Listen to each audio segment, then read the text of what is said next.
Welcome to lesson 12. Today we do your third song of the course, and now that you're aware of C major scale and G major scale, we're going to move on to the G major scale songs now.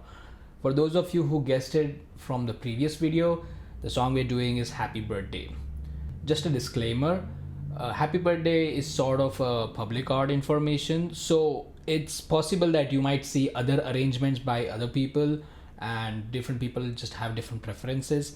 The one we are following today is something I've personally arranged for this tutorial lesson to show you some more concepts of music theory. But feel free to change it according to however you prefer to once you learned it. Before we get started with the song, let's remember that this song has 16th notes in it, so we need to first know how to count 16th notes.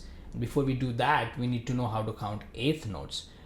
So imagine a measure of 4/4 time signature. This is how you would count the quarter notes. 1, 2, 3, 4. 1, 2, 3, 4. If you had eighth notes in there to count, you would want to put something after the counts, each of them, and the counts also become eighth notes. This way you have 8 counts in the measure, which is the same as 4 quarter counts in the measure. This is how I like to count eighth notes in a 4/4 bar. 1 and 2 and 3 and 4 and 1 and 2 and 3 and 4 and. The and note is an eighth note, but the numbers also become eighth notes. The number note and the number count and the and count together are the quarter count. Happy Birthday is in 3/4, so we're going to count in 3/4 but with eighth notes. 1 and 2 and 3 and 1 and 2 and 3 and. Now we're going to count 16th notes. So you can take another sound that is distinct from a number and the and sound, and you can put that after the number and the and count to give it a 16th note feel, and the number and the and also become 16th notes. I've not particularly had a standard way to count 16th notes, but the way I like to do it is I use either the word plus or cross after the number and the and note. So this is how I would count a 16th 3/4 time signature measure.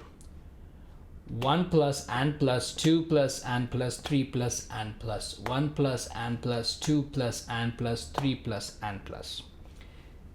Now it could be a lot to try to count that and play at the same time. What I recommend is learning while counting and playing the notes really slowly so that you can grasp it, then playing at the same speed without the count and slowly making it fast.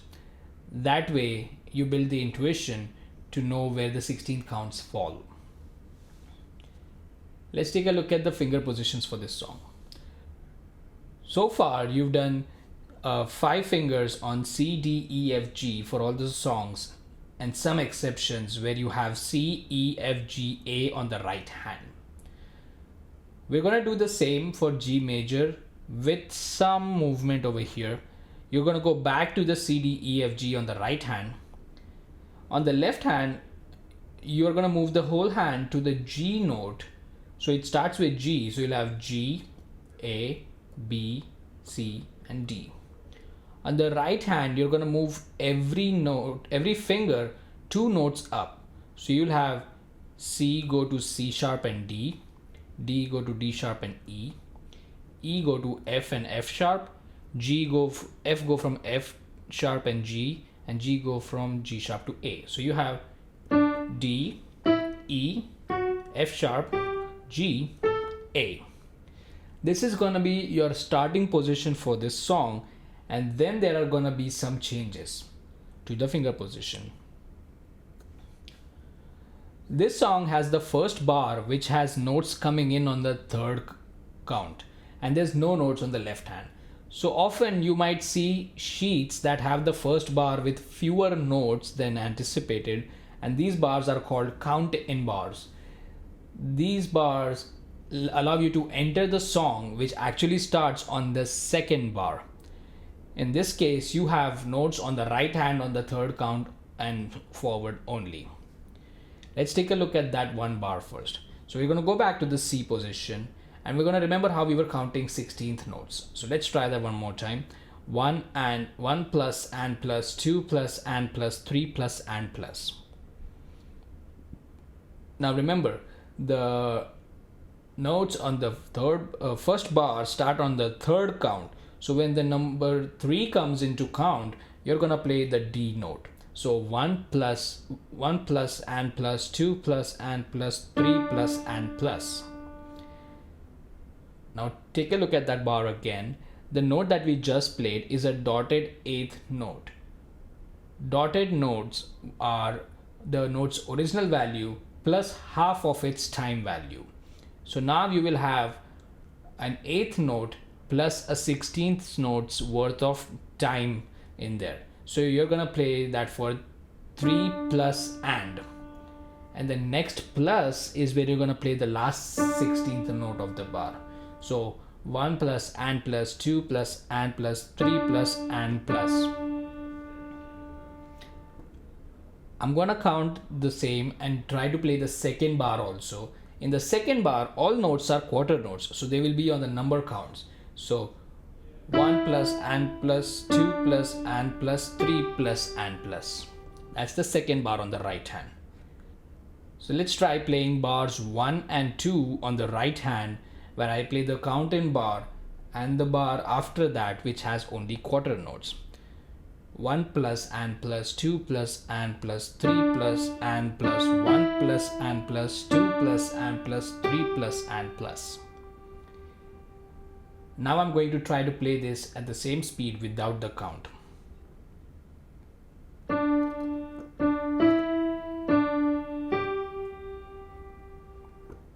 That was bars 1 and 2 with counting and without counting.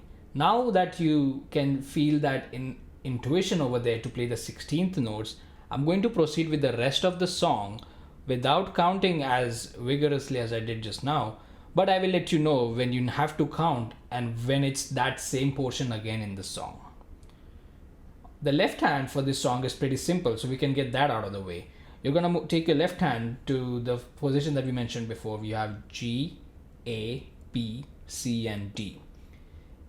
Bar 1 has nothing, so you're not playing anything over there.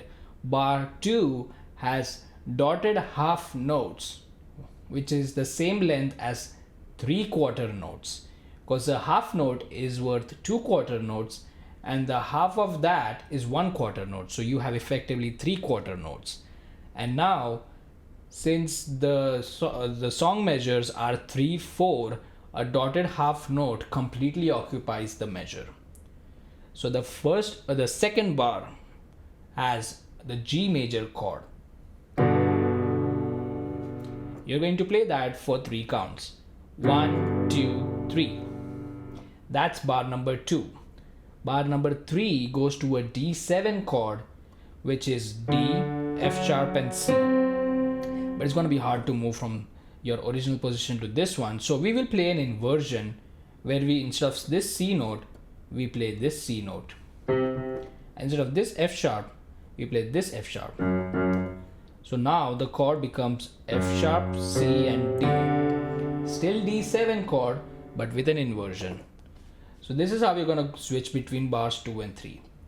1, 2, 3, 1, 2, 3. Following the same principle, we go to bar number 3 and the chord there is E minor. E minor is E, G and B. But again, it's going to be tough from going from here to E minor in a quick succession. So we're again going to play an inversion over here. So E minor, we'll move the B note to the previous octave and we'll move the G note to the previous octave and we'll play the same E. This is what it will look like. That is the E minor chord. So bars 2, 3 and 4 go like this. 1, 2, 3, 1, 2, 3, 1, 2, 3. Bar 4 is again G major, and to play that, all you gotta do is move your thumb back to D. And you have G, B and D, which is the G major chord. So bars 2 to 5 look like this. 2, 3, 1, 2, 3, 1, 2, 3, 1, If you're guessing that that's faster than the right hand, that's because it is, and it only requires quarter note counting. That's why I'm not counting the pluses and the ands, and that should work for this song for the left hand. Then you have the G major chord again for bar 6. Bars 7 and 8 are special. If you see, you have the D7 on 7, but you have ties to the next bar to play a half note worth of time for that. And then you have to add that to the dotted half notes that you're playing in bar 7. So it becomes 1, 2, 3 and half notes, 1, 2, making it a 5 count note. So you will have 1, 2, 3, 1, 2, 3, 1, 2. Here you leave the chord.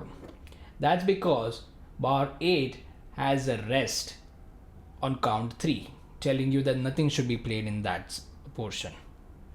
Once again, 1, 2, 3, 1, 2, 3, 1, 2, 3. Bar 9 has the C major chord, which is C, E and G. But for convenience sake, we're going to play the G from the previous octave.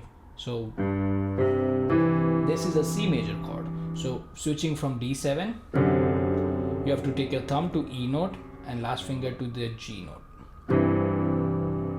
And last chord is again G major. Really easy to switch back. So here is your full left hand. 1, 2, 3, 1, 2, 3, 1, 2, 3, 1, 2, 3, 1, 2, 3, 1, 2, 3, 1, 2, 3, 1, 2, 3, 1, 2, 3.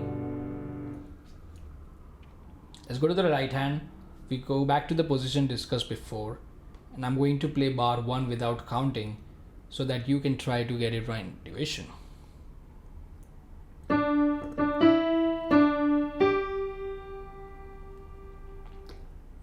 That was bar 1 and 2. Now we're going to go to bar 3, which has a half note, and then again it has a dotted 8th note and a 16th note.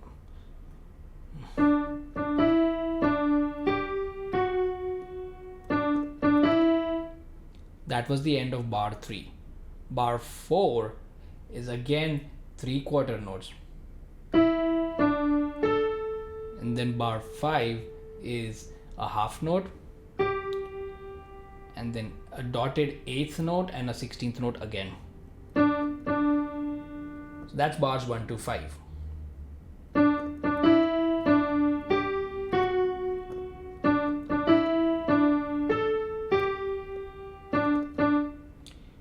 Now you are required to play the D note of the next octave. So when you're playing of bar 5, the last note, you want to stretch your hand all the way to the D note. Use your last finger to play the D note over there.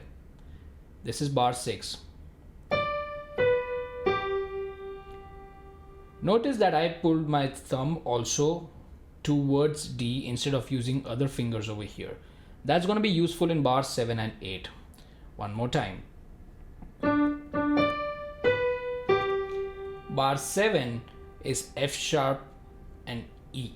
So we're going to use finger 3 to move over, switch over this one to play F sharp, and then we're going to use the E note, thumb to play the E note.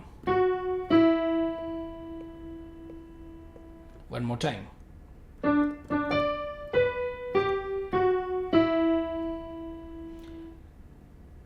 This is the part where my arrangement might differ from other people's arrangements. I have put a lot of space in bars 7 and 8 to show you how to come back to count properly. And that's also most commonly known as the place where you say somebody's name in the song. So that gives you enough time to finish the name also. Coming to the end of bar 8 also has nothing in the beginning, and you have to play the notes actually on bar 8's third count.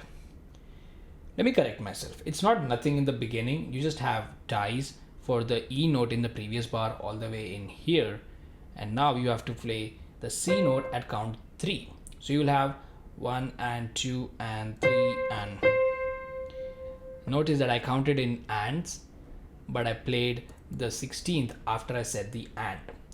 That's how you will develop an intuition to play 16th notes without counting them. Bar 9 and bar 10.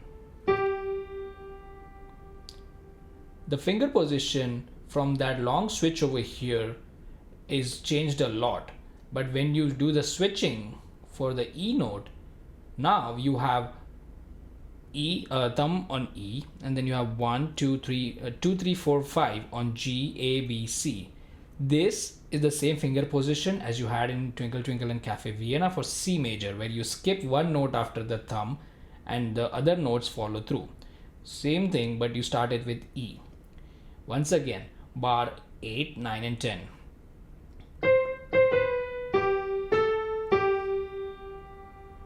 All of it put together.